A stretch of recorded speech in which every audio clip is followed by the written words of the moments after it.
그래서 이 경험을 내가 빠르게 하게 되면은 내 은퇴 시점이 자신감이 좀 붙을 거고요. 더 이상 은퇴는 지옥이 아닐 것이다 라고 좀 말씀을 드려보고 싶습니다. 안녕하세요, 닥터 부자아빠입니다. 직장인 분들 중에 나이가 한 40대 한 중반 정도 넘어가면은 은퇴 후의 삶, 그거에 대해서 좀 진지하게 좀 고민을 많이 하실 겁니다. 저도 뭐 그 관련해서 그런 얘기들을 좀 많이 하고 있고요. 내가 직장에 다니고 있는데 어떻게 효율적으로 은퇴 후의 삶을 좀 미리 준비할 수 있을까, 뭐 이런 것들에 대한 얘기를 좀 해보려고 합니다. 가장 큰 핵심은 시간이라고 봅니다. 시간을 어떻게 확보하느냐인데, 이제 부자가 있고요, 평범한 사람이 있다라고 보죠.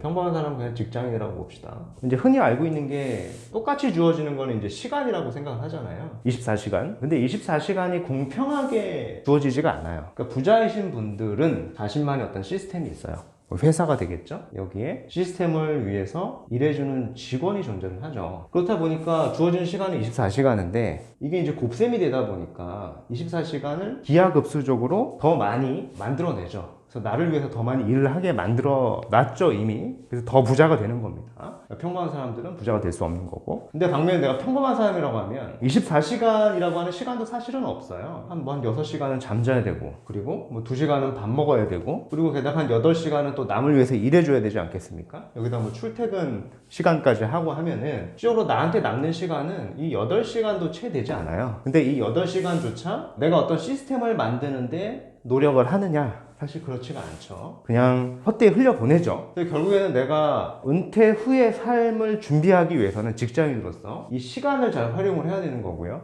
이 시간을 한번 산출해 보세요. 사람마다 다 다를 겁니다. 이 시간이 산출이 됐으면 이 시간을 온전히 내가 시스템을 만드는데 노력을 해야 되고, 적어도 이게 은퇴 전에는 어느 정도를 만들어서 성과가 나야 되겠죠. 그래서 제가 했던 방법을 좀 말씀을 드려볼게요. 그럼 도대체 근데 직장인인데 구체적으로 어떻게 시간을 확보해서 이런 시스템을 구축을 해야 되느냐, 이렇게 얘기를 해보면은, 뭐 저 때는 이게 있었는데 요새는 이름이 좀 바뀌었을 거예요. 삼성전자 같은 경우는 과거엔 7사제라고 있었어요. 7시 출근해서 4시에 퇴근하는 건데, 저는 이때 막 5시, 6시에도 출근했었거든요. 그래서 이때 출근해가지고 제 미래에 대한 고민을 좀 많이 했었습니다. 책도 많이 보고 뭐 그런 것들 했었는데, 그래서 이 시간을 좀 활용하라는 거예요. 퇴근 후의 삶이 아니라 출근을 남들보다 한두 시간 빨리 해서 회사 일을 하는 게 아니라 내 일을 좀 하자라는 거고요. 이런 것들이 좀 확보가 돼야 되는 거고, 요즘에 이름이 좀 바뀌었을 겁니다. 뭐 유연근무제, 플렉서블 타임, 이런 것들은 요즘에는 웬만한 회사는 다 있을 거예요. 그래서 내가 퇴근을 좀 빨리 하기는 눈치가 보기가 힘들지만은 아마 출근을 좀 빨리 할 수 있을 거예요. 그래서 정상적인 이 근무 시간보다 더 이르게 출근을 하는 거죠. 그래서 처음에는 뭐 한 30분 일찍 출근했다가 다음에는 뭐 1시간, 이렇게 시간을 점진적으로 늘려 나가가지고 나를 위해 일할 수 있는 시스템 구축에 대해서 고민을 좀 많이 하셔야 되는 거예요. 그래서 이 시간을 활용을 해가지고 내가 향후에 도대체 무엇을 하면서 밥을 먹고 살 것이냐에 대해서 심각하게 좀 고민하셔야 돼요. 이거를 저한테 물어보시는 분이 있는데, 이거는 사실 스스로 찾아내는 거지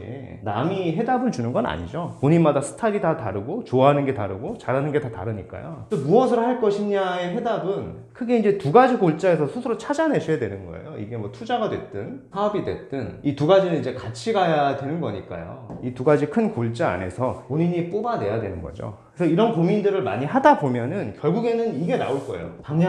방향성이 나왔다는 얘기는 내가 주제를 뽑을 수 있다는 얘기거든요. 그래서 이게 안 나왔다는 얘기는 내 시간을 확보하지 않았다는 거고요. 그런 시간을 확보해서 충분히 고민을 하지 않았다는 거예요. 충분히 고민 한번 해보시고 방향성과 주제를 좀 뽑아보자. 이게 첫 번째고요. 이게 됐으면 어차피 주제가 나왔으니까 이걸 만드셔야 된다. 컨텐츠.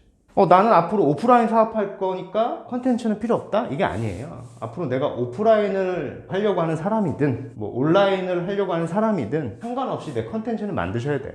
이게 다 도움이 될 겁니다. 장기적으로 봤을 때는 글이나 어떤 영상이나 뭐 사진 등이 있겠죠. 가장 파워풀한 거는 지금 영상 플랫폼인 것 같고요. 여러분이 보시는 이런 유튜브겠죠. 그래서 최근에 제가 많은 도움을 받고 있는 채널이 하나 있어요. 그거 하나 추천드리면은 현 대표님이 하시는 그런 채널이 있어요. 현 대표 TV라고. 이게 노화 AI에 관련된 건데요. 이게 구독자가 0명이어도 수익을 내는 방법에 대한 얘기도 나오고요. 그리고 누구나 구독자를 빠르게 한 1000명까지는 만들어내는 뭐 그런 방법들이 나옵니다. 전 신사임당께서 같이 뭐 비즈니스를 하는 모델인 것 같은데, 여튼 여기서 얻을 수 있는 힌트들이 굉장히 많을 거예요. 그래서 직장인들 분께서 요걸 좀 많이 보셨으면 좋겠고요. 뭐 요게 됐다라고 하면은 주제에 대해서 내가 계속 컨텐츠를 발행을 하면은 사람이 모일 거예요. 사람이 많이 모일 거고, 그럼 이 사람들이 어떤 니즈를 줄 겁니다. 요거 해주세요. 요거 물어보고 할 거예요. 그럼 요걸 가지고 작게 수익화 해보면 되는 겁니다. 이게 처음에는 금액이 크지 않겠죠? 작은 경험을 먼저 해보는 게 중요합니다. 이게 10,000원이 될 수도 있고 처음에는 시간이 지나면 뭐 10만원, 뭐 100만원, 뭐 1000만원 이렇게 넘어갈 거예요. 그래서 요 경험을 내가 빠르게 하게 되면은 결국에는 내 은퇴 시점이 자신감이 좀 붙을 거고요. 더 이상 은퇴는 지옥이 아닐 것이다 라고 좀 말씀을 드려보고 싶습니다. 그래서 큰 골자가 뭐냐면 회사에서 내 시간을 확보할 수 있는 걸 좀 뽑아내시고 그 시간이 확보가 됐으면 주제를 좀 선정하신 다음에 꾸준하게 컨텐츠를 좀 만들어 보셔라 라는 거예요. 물론 처음에는 이 컨텐츠의 질이 당연히 처음에 허접하겠죠. 안 해봤으니까. 근데 이것도 반복을 하다 보면은요 내가 평균적인 수준이 될 겁니다. 어느 순간에. 그리고 이것도 반복을 하다 보면 상위 10% 안은 들 거예요. 그러면 사실 이런 경험을 내가 하게 될 거다라는 겁니다. 그럼 더 이상 은퇴가 두렵지 않게 될 겁니다.